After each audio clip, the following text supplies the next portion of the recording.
뭇 백성이 우레와 번개와 나팔소리와 산의 연기를 본지라.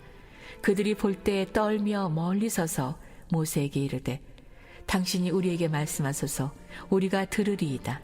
하나님이 우리에게 말씀하시지 말게 하소서 우리가 죽을까 하나이다. 모세가 백성에게 이르되 두려워하지 말라. 하나님이 임하심은 너희를 시험하고 너희를 경외하여 범죄하지 않게 하려 하심이니라.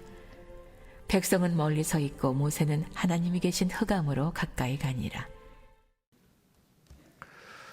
새해가 되고 한 주가 지났습니다.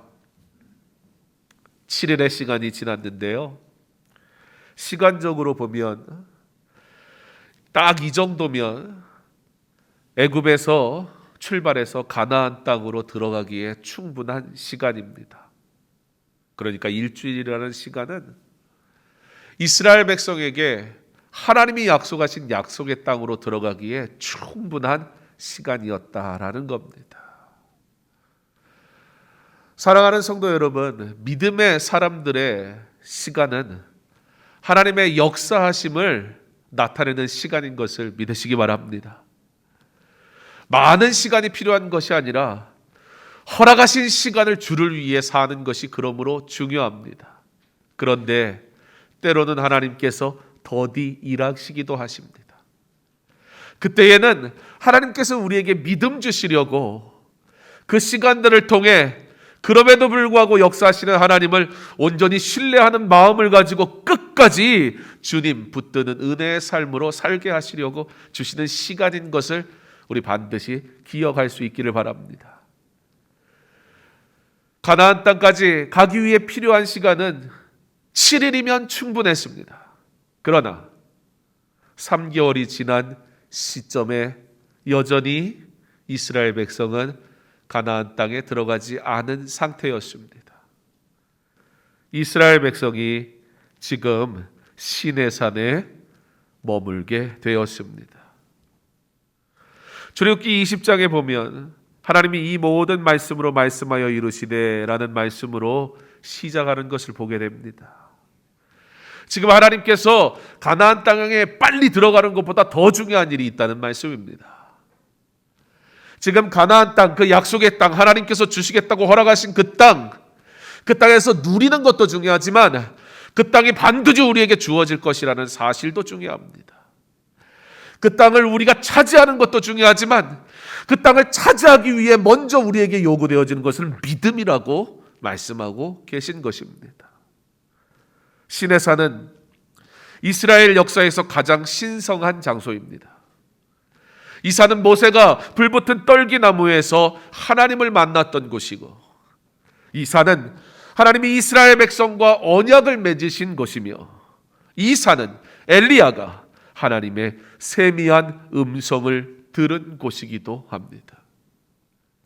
바로 이 산에서 하나님은 그의 백성에게 그들이 살아가야 될 삶의 지침을, 그들이 살아가는 그 삶에 하나님께서 베푸실 축복을, 그리고 그 하나님의 말씀을 따라 살아가지 아니할 때, 불순종할 때 가져오게 될 결과를 알려주셨습니다.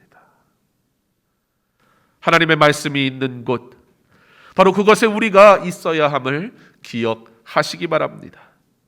오늘 우리가 예배함은 바로 이곳에 하나님의 말씀이 있기 때문입니다. 이 건물이 우리를 거룩하게 만드는 것이 아니라 이 건물 가운데 선포되어지는 하나님의 말씀을 통해 그렇게 이루실 줄 믿습니다라고 믿음으로 고백하는 성도들의 거룩한 고백이 하나님께 영광이 되는 것을 기억하시기 바랍니다. 그러므로 하나님께서는 가나안 땅에 바로 데려가시기보다는 이스라엘 백성을 시내산에서 부르시며 그들에게 약속의 말씀을 먼저 주시는 것입니다. 하나님의 말씀을 날마다 묵상하며 사는 삶, 그것이 하나님의 백성이 사는 삶입니다. 새해를 시작했는데 지난 한 주간 어떻게 지내셨는지요? 말씀을 가까이 하는 삶을 사셨습니까? 하나님의 말씀을 듣는 은혜의 삶에 내 삶이 온전히 드려지는 진정한 은혜가 있기를 간절히 소망합니다. 그래서 개혁교회는 12신조를 고백하는데요. 여기서 신조란 신앙의 조목, 조금 더 간단하게 얘기하면 꼭 믿는 일, 그러니까 우리가 신조, 우리가 고백하는 것은 우리가 믿는 것입니다. 그런 의미를 가지고 있는데요. 여기 신조라는 말은 영어로 creed라고 합니다. 라틴어에서 왔습니다. 그래서 우리가 사도신경, 근데 사도신경이라고 우리가 말은 하지만 사실 엄밀히 말하면 사도신조라고 말하는 게 조금 더 정확할 것 같은데요. 그래서 신조, 내가 믿습니다. 그런 꼭 믿는 것입니다. 라는 의미를 가지고 있기 때문에 사도신경을 영어로 하면 Apostles' Creed 그렇게 얘기합니다. Apostle은 사도라는 뜻이거든요. 여러분 달력을 받으셨는데 큰 달력 말고 탁상용 달력 가져가신 분도 있을 겁니다. 그 탁상용 달력에 보면 이 12신조가 적혀 있습니다. 그런데 이 12신조의 첫 번째가 뭘 얘기하고 있냐면 신구약 성경은 하나님의 말씀이니 신앙과 본분에 대하여 정확무오한 유일의 법칙이다. 그렇게 기록합니다. 우리가 이것을 믿습니다. 고백한다는 거예요. 무엇을요? 하나님의 말씀은 믿는 우리의 신앙, 우리의 삶의 본분이 되는 우리에게 그렇게 살려고 주신 하나님의 법인데 이 하나님의 법, 하나님의 말씀은 어떻다? 정확무오하다. 단 1.1획도 틀리지 않다. 말씀하고 있는 것입니다. 그러므로 성도는 어떻게 살아가는 것이다? 그 하나님의 말씀을 따라 살아가는 것이다. 우리는 이와 같은 믿음의 고백을 하는 자들입니다. 우리가 그리스도인이라 말하는 건 하나님의 말씀을 따라 살겠습니다 라고 고백한 하나님의 사람들 되었다라는 뜻입니다. 우리는 하나님의 말씀 안에 살아가고 있습니까? 이스라엘 백성을 가나안 땅으로 인도해 가시는 하나님께서는 가나안 땅에 곡식을 얻는 것보다 가나안 땅을 분배받는 것보다 가나안 땅을 차지하기 위하여 전쟁에 나서는 것보다 더 먼저 중요한 것을 주십니다. 바로 하나님의 말씀이었습니다. 시내산에서 하나님께서 모세를 부르십니다. 시내산에 도착한 후 하나님께서 백성들로 하여금 경계를 정해주시고 넘어오지 못하게 하신 후에 모세만 산으로 부르시고는 말씀하시는 것입니다. 그게 20장의 1절에 이 모든 말씀이라는 말씀으로 시작하는 것인데요. 이 모든 말씀은 그러므로 뭘 의미하는 거죠? 십계명. 그러나 궁극적으로는 하나님의 말씀 곧 성경을 의미하는 겁니다. 그런데 여기서 조금 특이한 점이 보여지게 됩니다. 하나님의 말씀을 받는데요. 백성들이 이렇게 고백합니다. 그 상황이 먼저 18절에 설명되는데 뭇 백성이 우레와 번개와 나팔 소리와 산의 연기를 본지라 그들이 볼 때에 떨며 멀리 서서. 이스라엘 백성이 모세가 받은 십계명이 하나님의 말씀인 것을 느낍니다. 그것을 압니다. 그러므로 그들이 어떻게 하였다? 두려워하였다. 그래서 19절에 모세에게 이렇게 말을 합니다. 모세에게 이르되 당신이 우리에게 말씀하소서 우리가 들으리이다. 하나님이 우리에게 말씀하시지 말게 하소서 우리가 죽을까 하나이다. 하나님은 그가 창조하신 피조물을 다스리시고 운행하십니다. 그리고 피조물은 창조주 하나님의 질서 속에서 순종합니다. 이것이 창조의 질서입니다. 그런데 인간이 타락하여 하나님의 법과 질서를 파괴하였고 하나님은 인간들을 사랑하사 하나님의 법 안에서 복되게 살게 하시려고 법을 주셨습니다. 그것이 바로 계명입니다. 여러분, 그래서 우리가 죄의 특성을 좀 한번 생각해 보면 죄는 굉장히 특이한 점을 하나 가지고 있습니다. 죄는 끊임없이 우리에게 요구하는 게 있다는 거예요. 그게 뭐냐면 질서는 필요 없다라는 것입니다.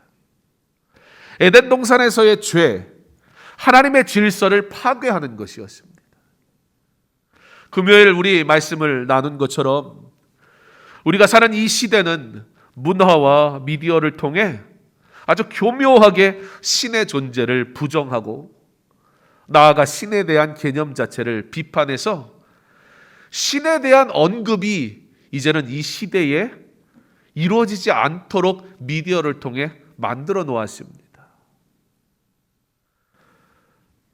그래서 이 시대는 어떻게 얘기하냐면 절대 선이 없다고 얘기해요. 절대 선이 없다라고 얘기를 하는 순간 뭐가 선이 돼요? 내가 선이라고 믿는 것이 선이 돼요. 내가 좋은 것이 정의가 돼요. 그러면서 자연스럽게 개인의 자유를 말합니다. 언뜻 보면 좋은 것 같은데 자유라는 것이 주는 매력이 있는데 실상은 그러므로 사탄은 우리에게 어떻게 합니까? 절대적인 법은 없어. 그러므로 우리로 하여금 절대적인 신도 없어. 그러므로 네가 믿는 게 곧 신이야, 하나님이야. 하나님을 알지 못하게 하고 하나님을 떠나게 한다는 것입니다.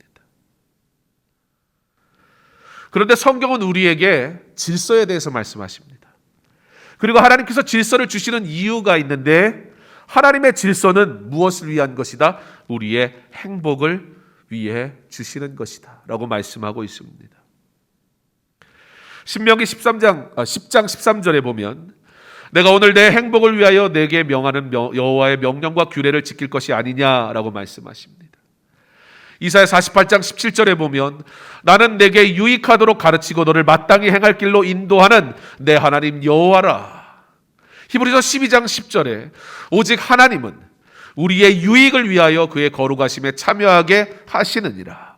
신명기 5장 33절은 명령하신 모든 도를 행하라. 그리하면 너희가 살 것이요 복이 너희에게 있을 것이며. 신명기 6장 25절에는 우리가 그 명령하신 대로 이 모든 명령을 우리 하나님 여호와 앞에서 삼가 지키면 그것이 곧 우리의 의로움이니라 라고 말씀하십니다. 사랑하는 성도 여러분, 계명을 따라 순종하는 것은 하나님께서 저와 여러분을 사랑하사 행복하고 유익하고 거룩하고 복주시고 의롭게 하시기 위함임을 믿으시기 바랍니다. 여호와는 내게 복을 주시고 너를 지키시기 원하며 여호와는 그의 얼굴을 내게 비추사 은혜 베푸시기 원하며 여호와는 그 얼굴을 내게로 향하여 드사 평강 주시기를 원하노라. 새해를 시작하며 우리 다시 회복되기를 소망하며 우리의 삶을 정비하는 가운데 있습니다. 여러분의 새로운 계획들을 세우는 이때에 바라기는 우리를 사랑하시는 하나님의 축복을 받고 누리는 말씀을 먼저 온전히 순종하기로 결단하는 믿음의 여정이 시작되기를 축복합니다. 하나님께서 순종하는 성도에게 복을 더하여 주실 줄 믿습니다. 이 모든 말씀을 하시는 이가 누구라고요? 2절에 나는 너를 애굽 땅 종되었던 집에서 인도하여 낸 내 하나님 여호와라. 나는 여호와라. 사랑하는 성도 여러분, 이 한 해 우리가 살아가는 모든 날 동안 하나님께서 내게 말씀하시듯 나는 여호와라 그 음성이 들려지는 은혜가 있기를 간절히 소망합니다. 이스라엘 백성이 시내산에서 나는 여호와라는 이 음성을 들었을 때 그들이 어떠한 감정 속에 사로잡혔을까요? 그들은 그들의 기도를 응답하시는 하나님이라는 사실을 깨닫게 되는 순간입니다. 430년 노예 생활을 살면서 우리의 괴로움을 들으소서. 그게 이스라엘 백성의 기도의 제목이었거든요. 그리고 지금 그들은 그 기도의 제목이 응답되어진 현장 속에서 하나님이 말씀하시는 거예요. 봤지? 나는 여호와다. 사랑하는 성도 여러분, 우리의 삶과 우리의 일상에서 하나님을 경험하며 살아가는 저와 여러분 될 수 있기를 간절히 소망합니다.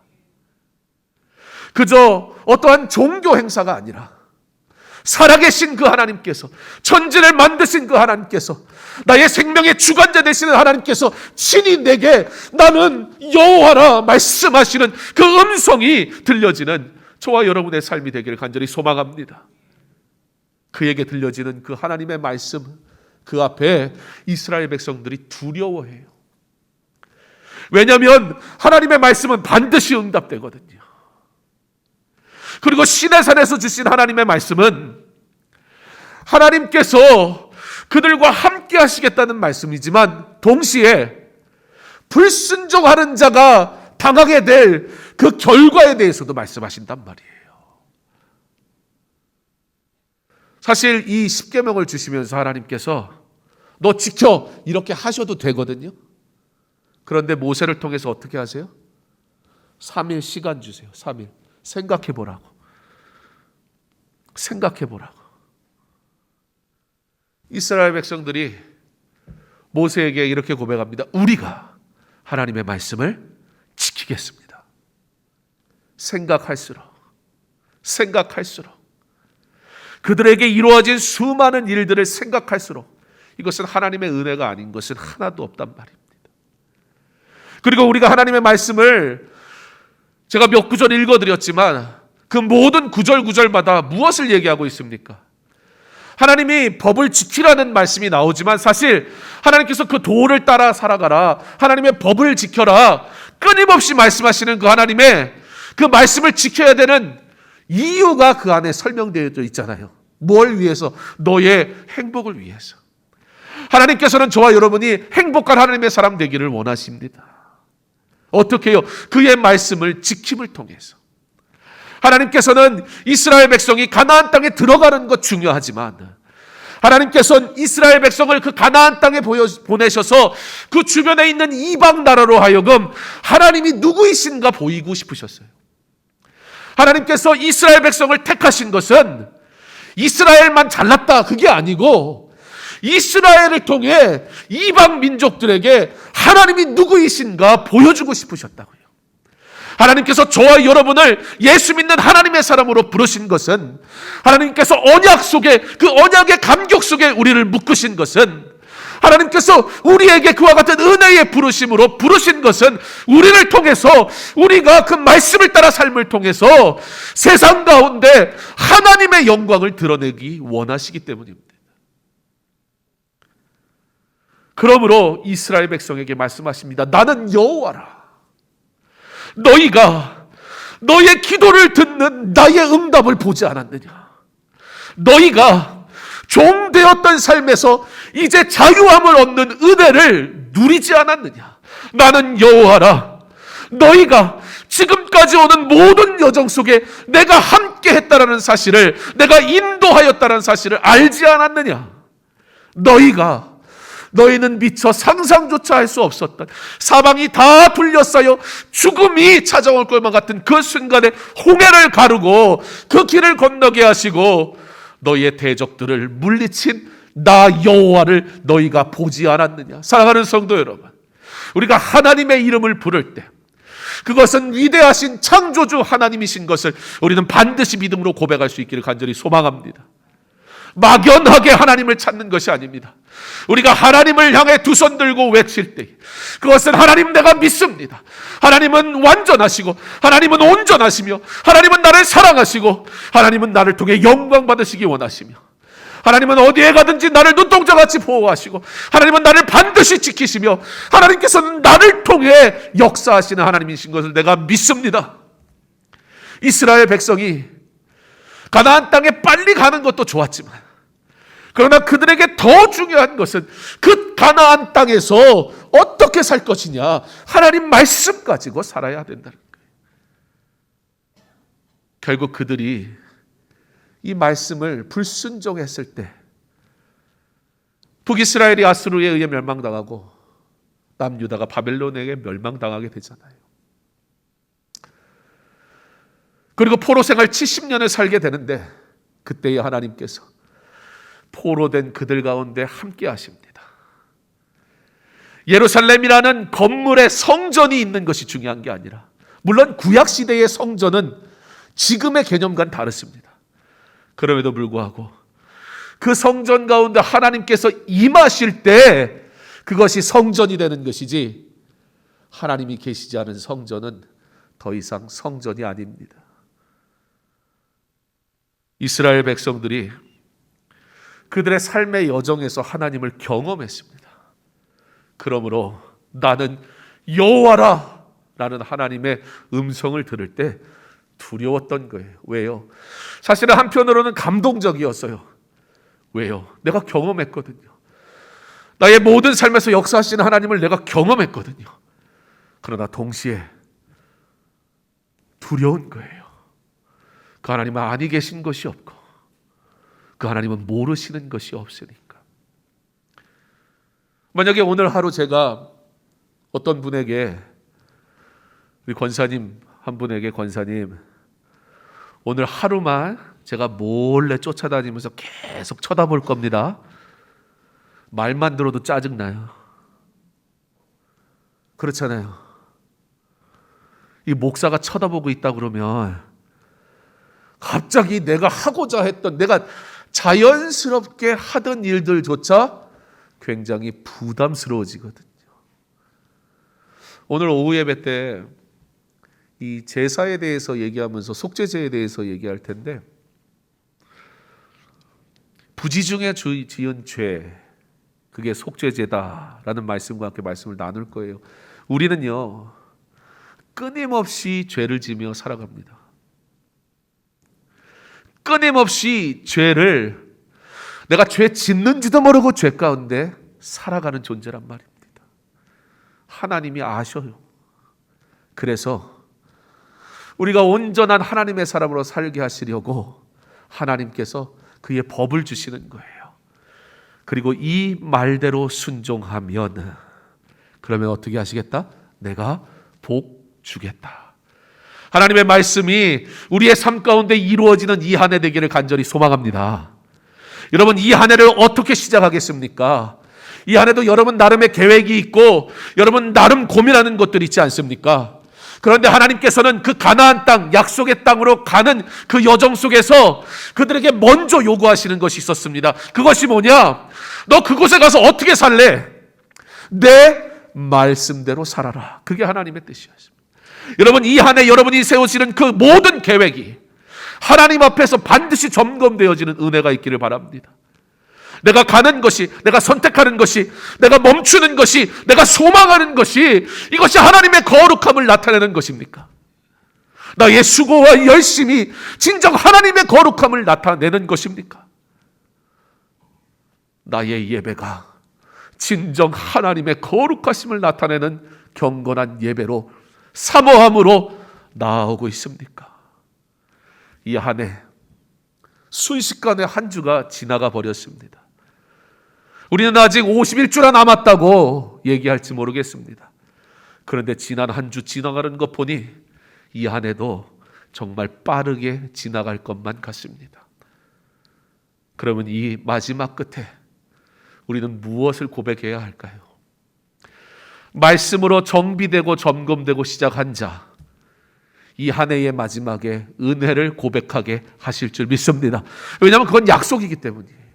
그러나 나의 분주함 속에 하나님의 말씀은 여전히 멀리한 채, 하나님의 말씀의 법대로 산다는 건 무슨 얘기예요? 더 이상 애굽의 노예가 아니라 그 소리예요. 애굽의 노예는 그 노예된 자들의 법대로 사는 것이었습니다. 근데 하나님께서 자유함을 주셨잖아요. 그러므로 하나님께서 법을 주시는 건, 하나님께서 따를 규례와 계명을 주시는 건 이제 너가 뭐다? 너 종 아니야, 그 소리예요. 여러분, 종 되었던 인생이 자 이제 너는 종이 아니야, 그러므로 이렇게 사는 거야 라고 말했을 때 귀찮다고 말할 사람이 있겠습니까? 하나님의 백성만이 누릴 수 있는 하나님의 법입니다. 만약에